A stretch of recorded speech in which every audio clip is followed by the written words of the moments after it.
Have you ever thought about how many different hats each one of us wears? I mean by that the roles we fulfill in our day-to-day existence. Some people are employed in a certain position, and of course that's one kind of hat. Sometimes it's the hat of being a parent, a mother or a father. Other times it's the hat of being a relative, an aunt or an uncle. Sometimes it's a hat of being a community leader. There are so many different roles that all of us play any given day that it's often hard for people to know which role we're in at any given time. Only can be revealed by the actions we take or the words we speak. A parent becomes a parent immediately when that person tries to correct a child or give guidance to a child. And so it is with all of the roles that we have. I thought about this especially in terms of the culture and society into which Jesus was born.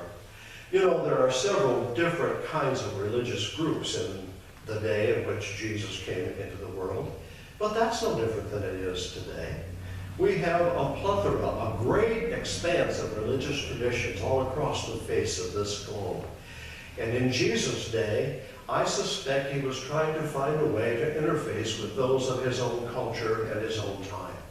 For example, the Pharisees and the Sadducees, the scribes. There was a group called the Essenes, and they were a group set apart because they didn't want to be contaminated by the world.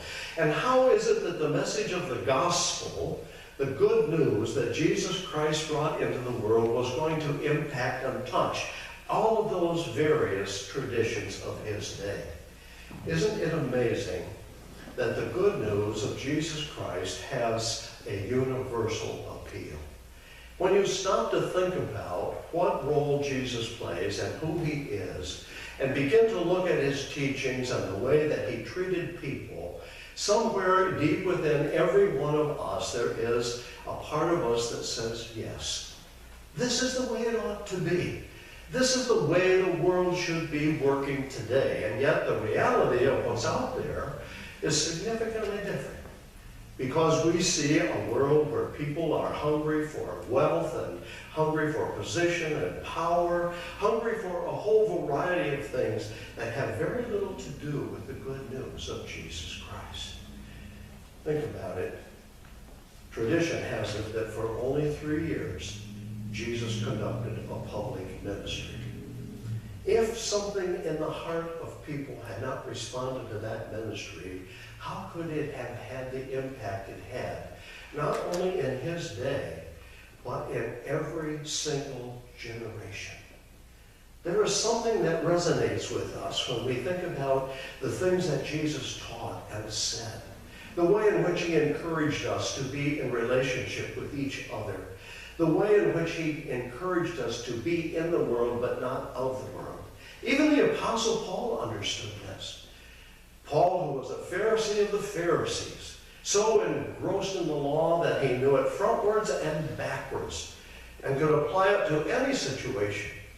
But somehow deep within himself, there was something about this Christ, this Jesus, that transformed his life and sent him in a new way. So when he writes a letter to the church at Rome, he talks about be in the world but not of the world. That if you want to change the world in which you live, you can't simply keep repeating the patterns of that world. You have to somehow understand that God not only is calling you, but equipping you to interface with the world in a radically different way. Think about how those disciples began to be transformed by this Jesus, whose teaching began to make sense to them as well. And they began to make a difference in the places where they lived and moved and had their being.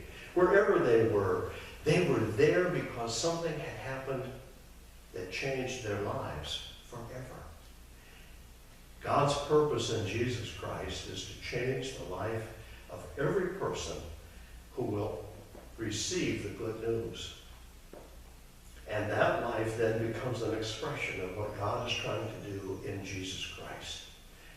Friends, we live in this world, and we are not going to be unaffected by it. It does touch us every day in a variety of ways. And especially our time in this world is filled with technological information that just sweeps across us all the time.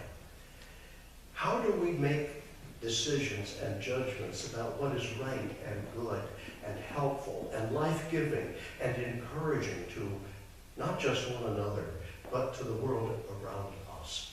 Where is our reference point? We know that we all have to put up with what's around us in some way. But how we deal with that is significantly important. Jesus is asking the disciples, who do people say that I am? Well, the question is not a question simply to his disciples. It's a question that is for everyone in every age, whomever we may be. Who do you say that Jesus is?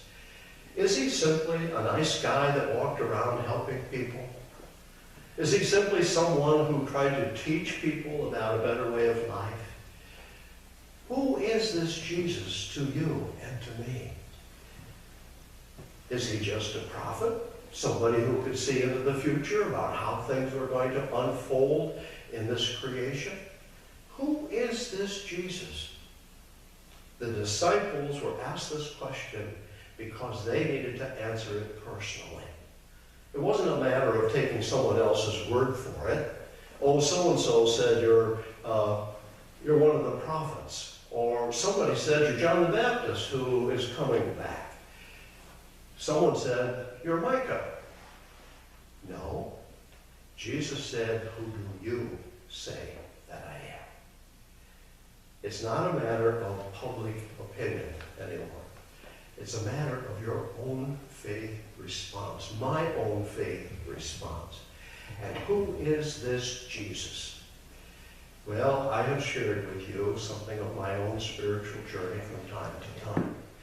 But I can tell you without hesitation or any doubt whatsoever that my life has been transformed, changed, molded, encouraged, supported, whatever word you want to use, because I answered the question, who do you say that I am? And I said, you are Christ. You are the author of my salvation. Your love has the power to transform me from where I was to where I now am. Not because I'm now perfect, but because the love of God does not let me go. You know what's interesting? I thought the other day about many people who come into the ministry late in life, or many people who come into a life-giving relationship with Jesus Christ late in life. And one of the things that we often hear when I was a part of that group that interviewed people who were coming into ministry was, I knew God had a plan for my life years ago. Years ago. But I kept pushing God away. I kept saying, not now, I'm not ready for that. Maybe someday, but not right now. And then they come to the point where they can't push God away anymore. And they respond to this claim that God has on their lives. And it's a transforming moment. They often will say, I don't know why I pushed God off so many years ago. I don't know why. I don't understand that. But I do know that in this moment, I somehow feel renewed, restored, and made whole again. When they said yes to what God was at work trying to do in their lives, it was a transforming and changing time. It's not just true for people who go into ministry, because when Paul wrote this letter to the church in Rome, all of those folks there were encouraged to respond to God's claim upon their life. How can you teach if you're teaching in the name of Christ if you haven't answered the question? Who do you say that I am? Every one of us, you see, is faced with that question at some point in our lives, if we are open to the leading of the Holy Spirit. I had no intention of becoming a pastor, believe me. until God said, "That's where I want you." And I said yes. Some folks said, "Well, you know, it's a lot of work and it'll take a long time. You may not last." And yet, every time God had been with me to build a bridge, to make an opening in the door, to be a light in some kind of darkness, once you say yes to God, your life actually unfolds in new and unbelievable ways. That's what Jesus was asking these disciples to answer. That's why Paul could write a letter like he did to the church at Rome. And that's why this message is still timeless for us. It's not so much that Paul said this to some group of small Christians in Rome. Paul is writing that to you and to me. He's saying whatever gift God has given you, if you will say yes to God, it will be a transforming time in your life. Something will happen that you cannot anticipate, but it will be a blessing to yourself and to others. When Jesus said to the disciples, "Who do you say that I am?" Everybody had some expectation of Jesus. People who had been healed, people who had been transformed, people who had been saved. All of them had some expectation of Jesus. But those expectations can never be realized until we say, "Yes, you are the Christ. You are the one that God has sent to make a difference in my life, to transform me and to give me new life." And that's exactly what this Jesus is about today. God is at work in this world, and God is at work through each and every one of us. If we only open ourselves, if we will dare to answer that question, "Who do you say that I am?" It not only is on our lips, it's in the way we live. Who do you say that I am? Am I the Christ? Am I the one God has sent into the world to save the world? Am I the one that God has sent to make a difference in your life, in my life?